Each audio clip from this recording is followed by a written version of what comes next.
so I'm wanting to sort of explain mission-centric ministry, what I mean by that. And so the definition has to live in the context of what we're evolving out of to be best understood. Because otherwise, the natural thing for people to do is to think, oh, we're centered on our purpose. And sure, that's what we want. And so the focus is, oh yeah, we're mission-centric because we're focused on our purpose. That's not what I mean by it. Unfortunately, that's what's being conveyed in part. And so there's a phenomenon of people knowing that we have to move to something else, and they've heard mission-centric ministry, and it makes sense to make your focus about your purpose as opposed to the minister. And people get that, well, you know, the identity of the church, if it's embedded in the minister, that's not very good. So they get, yeah, it's better if the identity of the church is kind of built around the purpose. And that's sort of understood, but it doesn't shift the practice at all. It doesn't change how the organization operates or funded or anything. So it's not that. Okay, and if you're familiar with spiral dynamics, if you're familiar with the distinction between first tier and second tier, knowing that first tier stages of development are all subsistence levels. In other words, well-being is dependent upon circumstances external to oneself, and therefore situations have to be a certain way in order for us to feel safe or okay. So this is where New Thought is centered. And it also has some arrested development in some of the other memes, such as the orange meme, and maybe even the blue meme. And so what that means is we move out of looking outside of ourselves for evidence of our well-being and worth, and instead come from within ourselves and create or be the change that we want to see. So in other words, we have to create this new ministry practice because it does not exist and in its fullness. And time is of the essence because the window of being able to kind of leverage these chaotic times, when you're sort of in between chaos and order, there's an opportunity there. But if we swing all the way to chaos, it's really hard to kind of, you know, organize. And if you're so content, it's very difficult to kind of change things. We're in the sweet spot right now, but we only have about 5 to 10 years in the sweet spot. Because as I mentioned in the video about the new funding model, the baby boomers and the traditionals are exiting the revenue stream. And so we have about 5 years to get started, and it takes 5 years to create 3 to 5 years to create cultural tipping points. So we got to get started soon. And so that means that everybody needs to learn about this new ministry practice, this new paradigm. And unfortunately, there's also a new language that needs to kind of be understood. It's like we have to learn the language of interbeing as opposed to the language of the story of separation. If you're comfortable with those two contexts, in other words, our minister-centric first-tier pastor flock model of ministry is centered in the story of separation. It's modulated and affected by what's happening in the external environment in the world. So we have to create an organizational practice that is immune to those disruptions, but can thrive in those disruptions. And so that means that we have to kind of create a different context for our ministry practice so that we can leverage what we're having as opposed to trying to fix what seems to be not working or broken. So right now, part of the challenge, the big discomforts that most ministry leaders are feeling is around money, is around the sense of not enough. And in part because of attendance, it's declining. And that's in part because there are certain trends that are emerging in society today. And I talk about those trends in the video. I'm not going to reiterate that. So as we pull together all of the, and this has been my role to study this, as I pull together all these things that are available to kind of look at the industry of congregational ministry, independent of denominational, as this is something that's happening across the board, except with some few exceptions. The tide is definitely moving towards unsustainability unless we create something different. And there are different efforts, remarkably different efforts out there, and people are making progress in kind of paving their own way.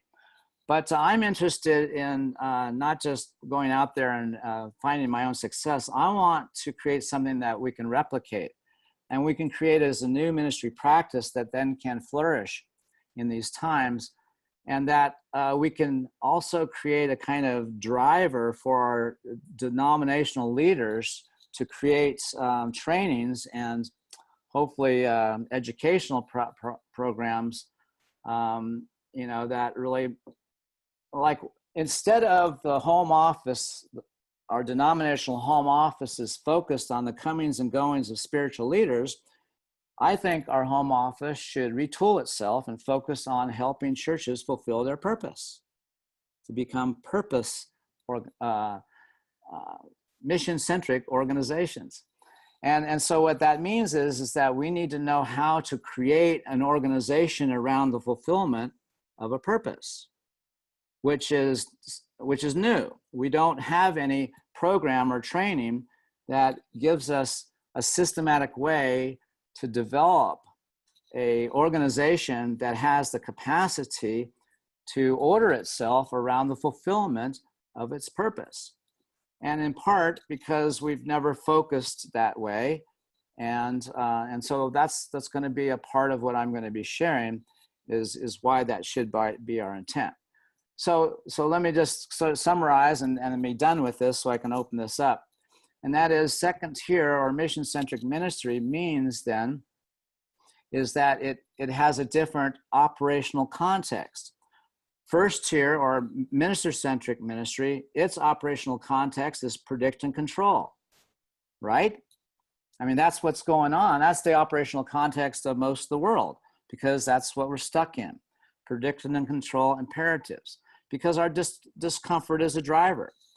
So I'm wanting us to move out of predict and control and into a place that can feel connected to this. For now, let's just call it this second tier dimension, or this experience of interbeing, where we're working where we're working the field instead of the form. In other words, work in the field, not in the forms. And so that means we have to work on the level of consciousness, on the level of values, on the level of integrity, on the level of coherence, on the level of congruence. I mean, these are dimensions that we're not used to developing within our organizations as ministry leaders. And it hasn't been necessary until now. So not to guilt anybody out, but now these times have changed. And so it's important for us to kind of own. So we've all signed on to this ministry practice, not knowing any different, and now we're struggling. And so now we know that we are to look for a better way. And given what's out there in terms of those who are way showers helping us understand these times, there's enough information to know that right now we're at a big paradigm shift for the entire collective human family on this planet, and so there's something up, and we know that things are only going to get more chaotic before they seem to kind of settle down, and there's all kinds of shoes ready to drop, and so the whole world's on edge, and we all feel it. We're all affected by it. And so my sense is that we should rather not try to kind of throw more energy to try to fix what we think is broken. And right now the funding model is broken. The tithing model doesn't work. And so I've developed a whole different approach, and it's making a difference, and I want to talk about that. But that funding model won't even work in the old model of ministry, because it's there's too many contradictory kind of components to how we do ministry as a minister-centric model. And so I'll explain all that and answer your questions, but I just want you to have a sense that when you hear mission-centric ministry and you link that to me, I'm not just talking about having a purpose statement and then doing things as we do. I'm talking about a whole different thing, a ministry practice where you as the minister and you as ministry leaders have a different role. And the community is in a different relationship to leadership. They are your partners, and they become owners. And we build the funding model around owner partnership. And there's a total different level of maturity that is required for this new model to emerge too. In other words, people have to stop looking outside of themselves for you make me happy, you serve me, you feed me. And this model won't, that works well in the minister-centric model because we're great at enabling each other. We're super good at tolerating dysfunction in the minister-centric model. And none of that plays well with Evolve in our churches, though.